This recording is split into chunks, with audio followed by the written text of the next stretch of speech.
כשהייתי ילד, נהגה משפחתי לנסוע לחופשה בים המלח.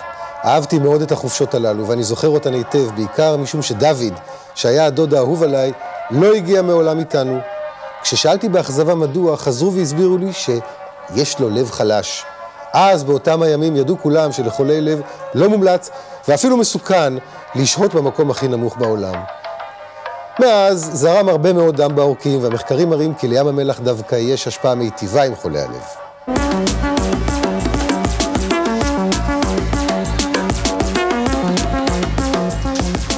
שלום וברוכים הבאים לחיים טוב. ים המלח, שנחשב לאתר בעל משמעויות גיאולוגיות, היסטוריות, כלכליות ורפואיות ממדרגה הראשונה, מספק חדשות לבקרים הפתעות. לא סתם בחרו אבותינו לשבת באזור זה. היום יהיו איתנו מיטב המומחים כדי להתעמק בסגולותיה של פנינה דרומי זו שלנו. אז אנחנו כבר יודעים כי לחולי מחלות עור השהות בים המלח מיטיבה, וכבר התפתחה תיירות מרפא ענפה בתחום.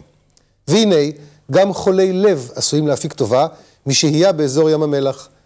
מחקר חדש מגלה כי מצבם של חולי לב השתפר בזמן שהתארחו בים המלח. על כך יהיה איתנו פרופסור עמוס כץ, מנהל המערך הקרדיולוגי מהמרכז הרפואי ברזילי. חולים במחלות מפרקים כרוניות, אשר יטריחו את עצמם וירדו למקום הנמוך בעולם, עשויים לגלות כי טלטולי הדרך שווים את המאמץ. מסתבר כי חולים אלו מצבם הוטב לאחר ששהו בים המלח, ונהנו מהמרחצאות החמים. יהיה איתנו פרופסור שאול סוקניק, שהוא ראומטולוג, ומנהל המחלקה הפנימית בסורוקה, לספר על כך. ואיך נשכח את שליח הציבור שלנו, שאול יהלום, שיספר על אופן הטיפול של המדינה באתר הנפלא הזה ים המלח, וכיצד בעיקר ניתן לעשות יותר בשביל להפיק מים המלח את המירב. אם ברצונכם לקבל מידע נוסף או לשלוח שאלות בנושאים בריאותיים שונים למומחים שלנו, תוכלו להיכנס לאתר האינטרנט שלנו בכתובת שמופיעה כרגע על המסך. אבל לפני תחילה לחדשות הרפואה אשר ליקטנו עבורכם.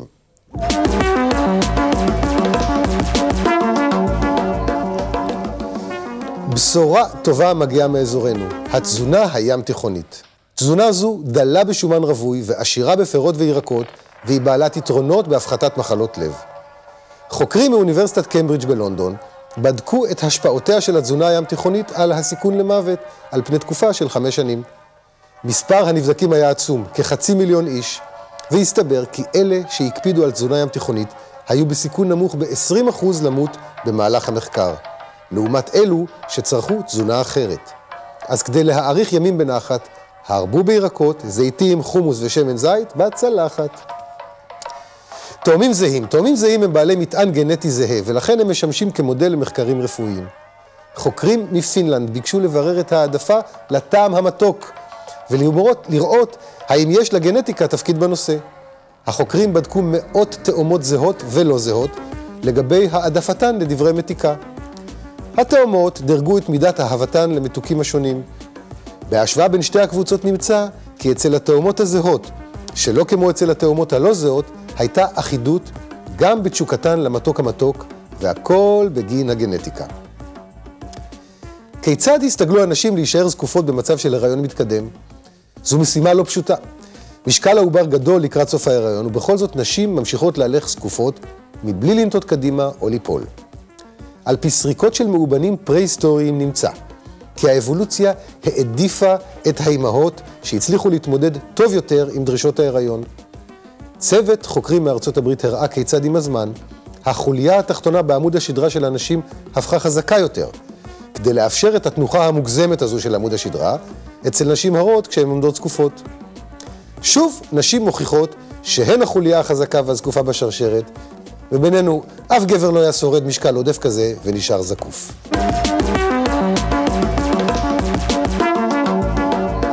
תמיד אמרו לנו לא לזרות מלח על הפצעים. אמרו שהדבר לא נאה ובעיקר מאוד לא נעים. ובכן, כשבמחלות מפרקים עסקינן, דווקא רצוי ומומלץ הטיפול במים ומלח. על השילוב בין השניים והיתרונות למפרקים, נמצא איתנו כאן פרופסור שאול סוקניק, שהוא ראומטולוג ומנהל המחלקה לרפואה פנימית ד' במרכז הרפואי סורוקה בבאר שבע. שאול, אתה כתבת ספר על סגולותיו ויתרונותיו של ים המלח. מה זה בעצם? מה הסיפור? הסיפור הוא שהרבה מהחולים שסובלים ממחלות מפרקים לא מקבלים תשובה מספקת מהרפואה הקונבנציונלית לסבלם, ולכן הם פונים לרפואה אלטרנטיבית. ואפשר להחשיב את הטיפולים בים המלח לענף של רפואה אלטרנטיבית. ובספר שכתבתי, אני ריכזתי את כל המאמרים הרפואיים שפורסמו בארץ ובעולם. מאמרים מחקרים מדעיים, מבוקרים, שפורסמו, ושמוכיחים מעל כל צל של ספק, שים המלח הוא אתר המרפא הטוב בעולם לטיפול במחלות רבות, כגון מחלות עור, מפרקים, לב, ריאות וגם מחלות אחרות. אנחנו נגיע לזה תכף ומיד, אבל אני רוצה להידרש בראש ובראשונה אליך ולתחום מומחיותך הטבעי, שזה מחלות מפרקים, אתה ראומטולוג, וזו גם הזדמנות באמת לספר קצת לצופים בנו על מחלות המפרקים השונות. אז בוא, תתן לנו שיעור קצר בעניין של מחלות מפרקים, ברשותך. אוקיי, אז קיימים למעלה מ100 סוגים שונים של מחלות מפרקים. ניתן לחלקם לשתי קבוצות עיקריות, מחלות דלקתיות ומחלות לא דלקתיות. המחלות יכולות להופיע בכל גיל, החל בילדים וכלה בקשישים. רובם המכריע הם מחלות נרכשות, זאת אומרת, הן לא מחלות תורשתיות, לא נולדים איתם, אלא מפתחים אותם במהלך החיים. הדוגמה הקלאסית למחלה דלקתית היא מחלה שנקראת בשם ראומטואיד ארתריטיס. ראומטואיד ארתריטיס, כן. או מחלה שגרונתית בעברית. כן, שיגרון, מה שנקרא. לא שיגרון, אלא מחלה שגרונתית. אוקיי. והדוגמה למחלה לא דלקתית זה אוסטוארתריטיס, או כפי שקוראים לה בקהל הרחב, שחיקה של סחוסים, שהיא בעיקר אופיינית לגילים המבוגרים מעל גיל 65, עד כדי כך שנגיד שמעל גיל 70, למעלה מ-50% מהאנשים באוכלוסייה לוקים במחלה הזאת בצורה זו או אחרת. אז אנחנו נגיע תכף למחלות, אותן מחלות ניווניות שאתה מספר, אבל תחילה אני רוצה לדבר איתך על המחלות הדלקתיות. כי אתה יודע, שנינו רופאים, אז אנחנו יודעים מה זה דלקת, אבל הציבור לא כל כך מבין את העניין הזה של דלקת. איך נוצרת דלקת שאיננה זיהומית? כי אתה יודע שחלקן הן כן זיהומיות וחלקן הן לא. אז תסביר איך נוצרת דלקת שאיננה זיהומית. אז בשביל זה צריכים לראות אם אפשר לראות את השיקופית של מבנה של מפרק, אז אני אוכל להסביר. כן, אם תוכלו לתת לנו את בהחלט. אז כאן בשיקופית הזאת. מה שרואים פה, אנחנו רואים איך בנוי מפרק, זאת אומרת, זה חיבור של שתי עצמות, כאשר כל המפרק סגור באופן הרמטי על ידי רקמה שנקראת קופסית, והרקמה הזאת היא מצופה מבפנים על ידי רקמה שנקראת בשם סינוביה. וכשדיברנו על המחלה הדלקתית, ראומטואיד ארתריטיס, אז למעשה זאת דלקת של הרקמה של הסינוביה. והסינוביה שהיא מטבעה, רקמה מאוד דקה ועדינה, מתחילה להתנהג כאילו שהיא רקמה גידולית, היא מתרבה באופן בלתי מבוקר, חודרת לתוך המפרק, לתוך העצם, לתוך הסחוס, והורסת את המפרק. והתסמין הבולט של מחלות מפרקים דלקתיות זה שיש הרס של מפרקים, וכתוצאה מההרס יש הרבה מאוד מגבלות ונכויות ועיוותים של המפרקים. אז הנה, כאן אנחנו יכולים לקבל למשל דוגמה. זה דוגמה של יד של חולה שסובל מדלקת מפרקים שיגרונתית, ראומטואיד ארתריטיס. אפשר לראות שהאצבעות פה מעוותות, וכמובן שזה מקשה אפילו בפעוליות יומיומיות, כמו לפתוח בקבוק או להשתמש בכלי אכילה. כן, אלה התוצאות. עוד דוגמה של עיוותים שנוצרים במשך השנים של מהלך של דלקת מפרקים שיגרונתית. תגיד, יש איזה מפרקים זה יותר אופייני בהם? זו שאלה מצוינת. בדרך כלל במחלה הזאת נפגעים כמעט תמיד המפרקים הקטנים של הידיים ושל שורשי כפות הידיים וכפות הרגליים, אבל באופן מעשי כל מפרק יכול להיפגע במחלה. ולעומת זאת, במחלה לא דלקתית, אוסטוארתריטיס, אנחנו נגיע לזה, כמו שאמרתי, שהמחלות הניווניות דווקא שם. אז יש נטייה דווקא לפרקים מסוימים להיפגע יותר מאשר מפרקים אחרים. הנה, כאן אנחנו יכולים לראות למשל. הנה פה, כאן אתם רואים דוגמה של אוסטוארתריטיס, מה שנקרא בקהל הרחב שחיקה של סחוסים, ואתם רואים שבמחלה הזאת, המפרקים שמודגשים פה בשחור, אלו המפרקים שנוטים להיפגע הרבה יותר ממפרקים אחרים. ככה שאפשר לראות למשל ששורשי כפות ידיים, או מרפיקים, או כתפיים, או קרסוליים, כמעט ולא נוטים... בשונה מהמחלות הדלקתיות שדיברת עליהן קודם. כמה מילים על מחלות זיהומיות של מפרקים, אני מניח שזה גם חלק מהתמונה. מחלות זיהומיות זה שטח שונה לגמרי, זה כאשר יש חיידק שחודר לתוך המפרק, בין אם הוא מגיע דרך זרם הדם, אם יש למשל זיהום כללי בגוף, או בין אם מישהו נפצע נגיד על ידי מסמר או קוץ, וזה משהו אחר, וזה מצב חירום, וזה מחייב טיפול אנטיביוטי, ומזה דרך אגב מברים לחלוטין. מהמחלות האחרות קשה לנו לרפא את החולים, כיוון שאנחנו עדיין לא יודעים מה גורם להם. מה גורם להם. אז לפני שאנחנו נגיע לעניין של ים המלח, כי אתה יודע שיש כאן עניין סביבו, ספר לנו טיפה על הטיפול הקונבנציונלי, הרפואי, הרגיל, במחלות מפרקים דלקתיות, אותה ראומטואיד ארתרייטיס שסיפרת. אוקיי, אז יש לנו באופן כללי, יש לנו הרבה מאוד תרופות. חלק מהתרופות הן מיועדות רק להקל על הכאב ולהקטין את הדלקת, אבל לשמחתנו בשנים האחרונות נכנסו תרופות חדשות שנקראות בשם תרופות ביולוגיות, שהן מדכאות או בולמות ייצור של חומרים מסוימים, שנקראים בשם אינטרלוקינים, שהם חומרים שידועים כמלבי דלקת. זאת אומרת, בגוף יש שני סוגים של חומרים כאלו, יש חומרים שהם מלבי דלקת, ויש חומרים שהם נוגדי דלקת. ובדלקת מפרקים שהיא גרונטית, השיווי משקל הזה מופר, ויש ייצור יתר של חומרים מלבי דלקת. והתרופות הביולוגיות הן תרופות שאנחנו מייצרים אותן במעבדה, שהן באופן מיוחד פועלים ומדכאים ייצור של, או פעילות של חומרים מלבי דלקת. כלומר, שזה הדור החדש, ונפרדנו קצת מכל הסטרואידים, נכון. אותם תרופות שהן לא סטרואידים, אבל שהן נוגדות דלקת, וזה דור חדש, אתה אומר. וזה סטנדרט, זה מקל, זה לא מרפא, זה רק מקל סימפטומים. זה יכול להביא להפוגה, שנמשכת לפעמים תקופה ארוכה. מה שחשוב להבין, שבמחלות הדלקתיות יש חשיבות עליונה להבחן את המחלה כמה שיותר מוקדם, כיוון שאנחנו יודעים שאם מבחינים אותם מוקדם ומתחילים טיפול מוקדם, הסיכוי של החולה להירפא או לפחות להיות בהפוגה ממושכת הוא הרבה יותר טוב. תגדיר ממושכת? אני חושב שחייבים להתחיל עם הטיפול הזה תוך השנה הראשונה, מאז שהמחלה מאובחנת. אז היות וזמננו קצר, כמה משפטים על ים המלח ועל יתרונותיו במובן הזה. אוקיי, כיוון שכפי שאמרתי בהתחילה, אנחנו ברוב המקרים לא יודעים מה גורם למחלה, ולכן אי אפשר לרפא. וחלק מהחולים, למרות הטיפולים החדישים והטובים, עדיין סובלים, והסבל זה בעיקר כאב ומגבלות בפעילויות יומיומיות. הם הולכים לחפש מזור באתרי מרפא, ואתר המרפא שלנו, הלאומי, ים המלח, הוא האתר הטוב מסוגו בעולם. וזה בעיקר... נהדר, גם קרוב לבאר שבע יותר מאשר קרוב לכאן, כן. זה בעיקר בגלל כמה דברים. א', בגלל מיקומו הגיאוגרפי, כפי שכולם יודעים, הוא נמצא במקום הנמוך ביותר בעולם, ואז איך זה משליך על מחלות מפרקים.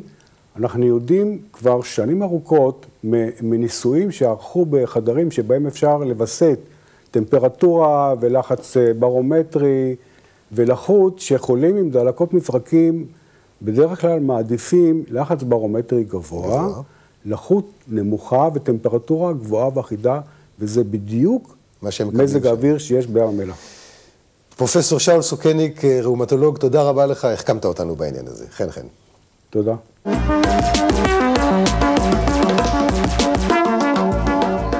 דוקטור מירי פרלוב סגל ירדה לים המלח כדי לראות מה הן אפשרויות הטיפול בחולים הסובלים ממחלות מפרקים, לב וריאות.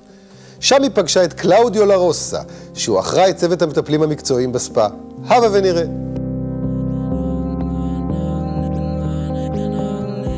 שלום, אני נמצאת פה בספה מלון דניאל, נמצאת איתי סופי אוסקר, מנהלת הספה, וקלאודיו לרוסה, שהוא אחראי על המטפלים בספה. אנחנו רואים עכשיו למעשה טיפול באבנים חמות, עוד מעט נחזור לזה, אבל הייתי רוצה לדבר קצת על הטיפולים פה בים המלח. זה לא סוד שהטיפולים מתאימים להרבה מאוד בעיות רפואיות. בעיות פרקים זה נראה אפילו די טבעי לחשוב במיוחד, אחרי שאנחנו יודעים שזה עוזר לבעיות עור. על איזה טיפולים אנחנו מדברים ועל איזה מחלות? למחלות פרקים יש לנו כאן בספה בריחות מתחממות שעושות הרבה לבעיות. כי הבריחות שלנו יש להן טמפרטורה של 38 מעלות. איך מי הים והגופרית למעשה עוזרים בעיות הפרקים? קודם כל, מי הים עתירים במינרלים ובמלחים רבים. בריכת הגופרית גם עשירה במינרלים, במלחים ובנתרן הגופרתי שמצוין לבעיות פרקים, לפתיחת נקבוביות, להזרמת הדם. גם אנשים שסובלים ממחלות ריאה יכולים ליהנות פה, נכון? נכון. האקלים פה הוא אקלים יבש, מועשר במגנזיום, ואחוזי החמצן פה הם הרבה יותר גבוהים, מאפשרים להם לנשום ביתר קלות ולהרגיש הרבה יותר טוב. אז אנחנו רואים פה בעצם טיפול באבנים חמות. תוכלו לספר לנו קצת על הטיפול ואנחנו נראה אותך מטפל? אוקיי. מחממים מהאבנים כל האזורים שכואבים, גם צ'קרות, אחר כך מורידים אותן. הטמפרטורה של האבנים מגיעה ל-60 מעלות, אז הטיפול יותר נעים ונותן יותר זרימת דם לשרירים ולמפרקים. אז זה טיפול אחד למעשה שיכול להתאים גם לבעיות פרקים. איזה עוד טיפול ייחודי לים המלח אפשר לעשות כאן שיכול להתאים לבעיות מפרקים? כל הטיפולים, אבל במיוחד טיפול בוץ, זה טיפול חם. אז אנחנו נשמח לראות גם טיפול בוץ. בוץ מים המלח, מאוד עשיר ומינרלים, בוץ חם בטמפרטורה של 60 מעלות, שפותר הרבה בעיות, במיוחד במפרקים. איך הוא עובד בעצם? הוא מחמם את האזורים, אזורים שכואבות, והוא נותן כל המינרלים שלו. אז היא מורחת את כל הבוץ על כל הגוף, ואחר כך מכסה את המטופל בניילון, וככה המטופל שוכב לו במשך כמה זמן? היא נחה במשך 40 דקות, וזהו, אחר כך מורידה את הבוץ במקלחת. הבוץ הזה, אנחנו לא יכולים למצוא אותו במקום אחר, רק בים המלח. תודה רבה לך. תודה לך.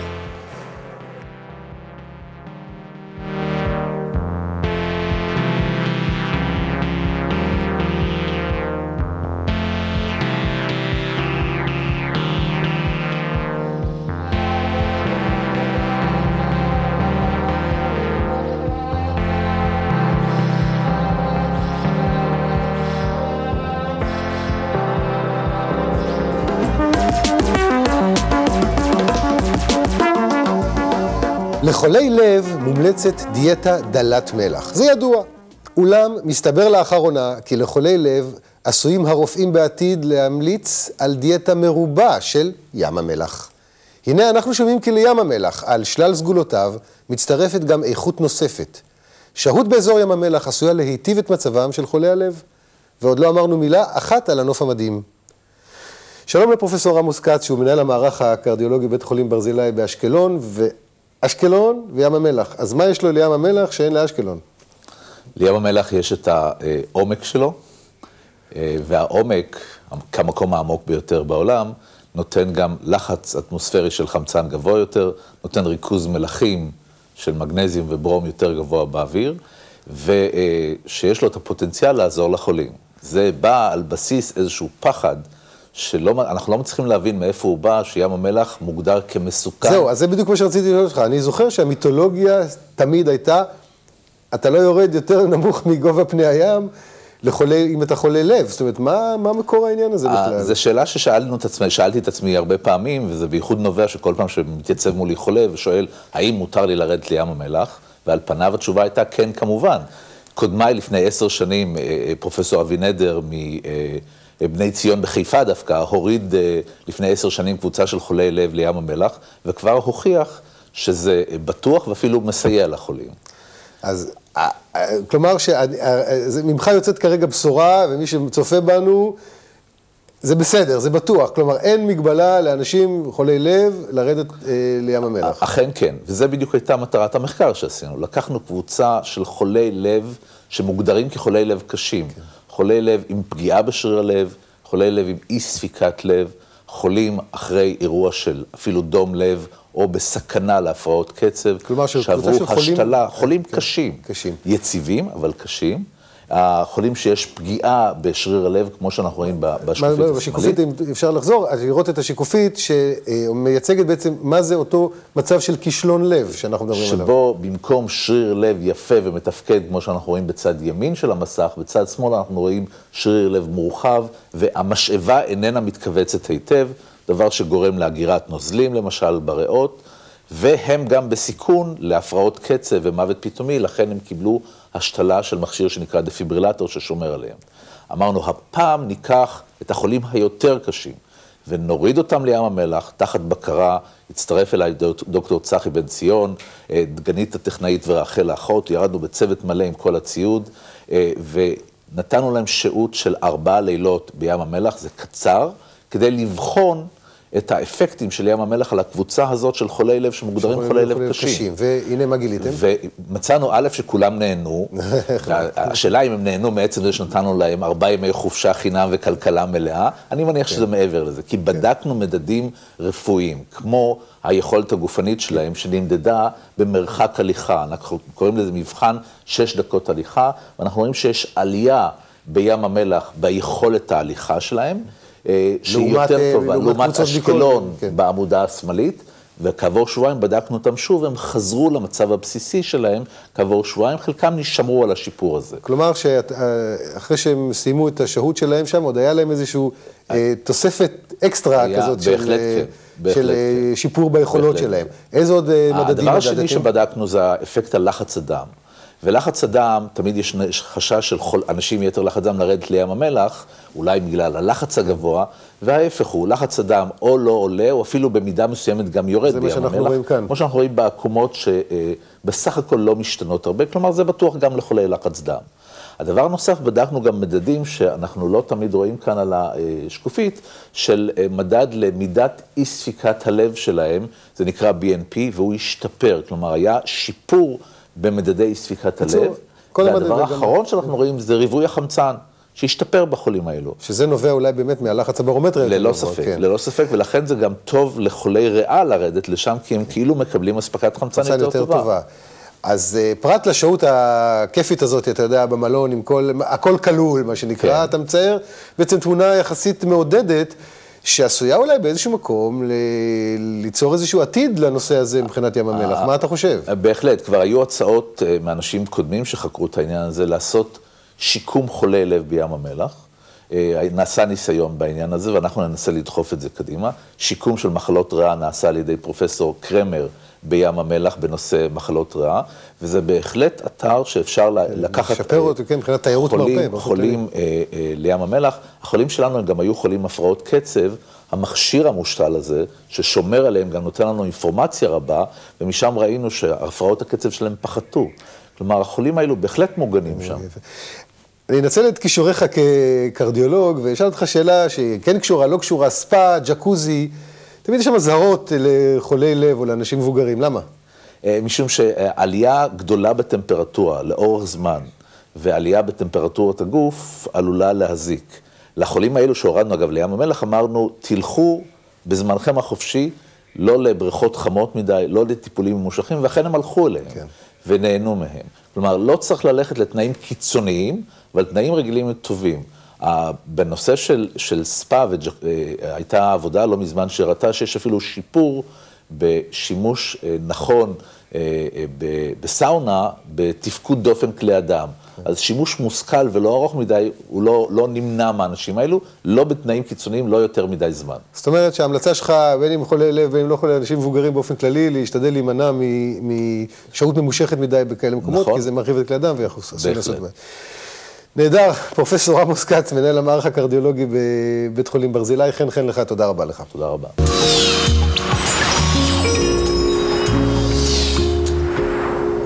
ים המוות הכחול בלט ינוע וממעל עננה קטנה תשוט. העננה הזו מעיבה על האזור כולו בשל סכנת ההצפה של מלונות בים המלח. ים המלח, אחת מהמערכות האקולוגיות המרתקות והמיוחדות ביותר בעולם, נתון בסכנה ומסכן את סביבתו. מה עושים? אני פונה לשאול יהלום, ועוד פעם, מה עושים, בעצם מה הבעיה שם עם כל העניין הזה של המלונות? הבעיה היא, אנחנו עוסקים פה בשני המשאבים הכי חשובים למדינה, ים המלח, הים המוות, הים הייחודי הנמוך ביותר בעולם. מצד אחד יש פה מחצבים שנותנים למדינת ישראל גם כסף, גם יוקרה, וחלקם חיוניים, זה מפעלי ים המלח. מצד שני זה אזור התיירות הכי מפורסם במדינת ישראל כלפי העולם. עכשיו, מה שקורה, יש סתירה בין השניים, עד כמה שהדבר ייראה מוזר.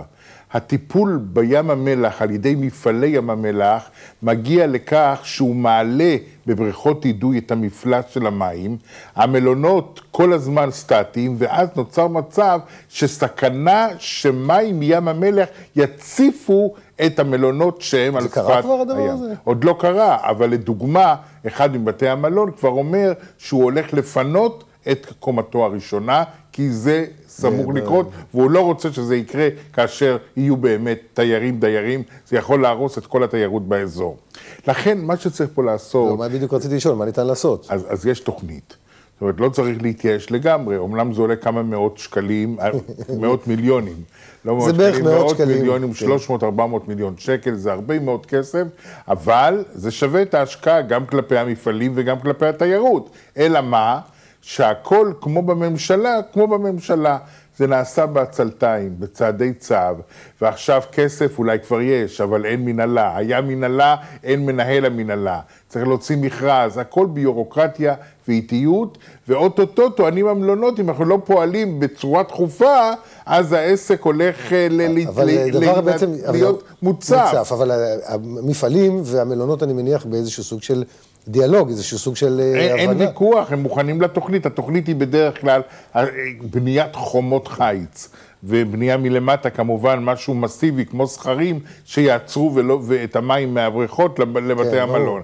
זה השקעה גדולה, זה תכנון, זה הנדסה, לא ניכנס כרגע לפרטים. הכל מסכימים חוץ מאשר האיטיות של דרך הביצוע, ואנחנו באים ואומרים, כמו שהרבה קולות נשמעים היום בכנסת, מהר, אחרת נצטער לנזקים בלתי הפיכים. שאול, יש לי עוד עניין קטן לשאול אותך, אבל דקה אחת לצופים בנו. עד כאן חיים טוב להפעם, מי שרוצה להרחיב את ידיעותיו, מוזמן להיכנס לאתר האינטרנט שלנו. אנחנו נהיה פה גם מחר ועד לפעם הבאה. אם אתם מחפשים מקום לנפוש, שהות בים המלח בחורף היא נעימה, ומסתבר שגם בריאה, אז תהיו בריאים. שאול, בכל מקום אחר בעולם, מקום נכס פנטסטי כזה כמו ים המלח, בעיקר כשיש בו עניין של תיירות מרפא ופוטנציאל עצום, כל מזמן נפעיל בו, מה יהיה? נו ברור, אבל מצד שני, אל תשכח, לא עוצרים את המפעלים, כי גם זה נכס בלתי רגיל למדינה, הענייה שלנו, המחצב היחידי אולי, השטרות לא נותנים לכל זה, הפוספטים, זה ים המלח. אז נוצר כאן התנגשות בין שני משאבים הכי חשובים ומכניסים ויוקרתיים.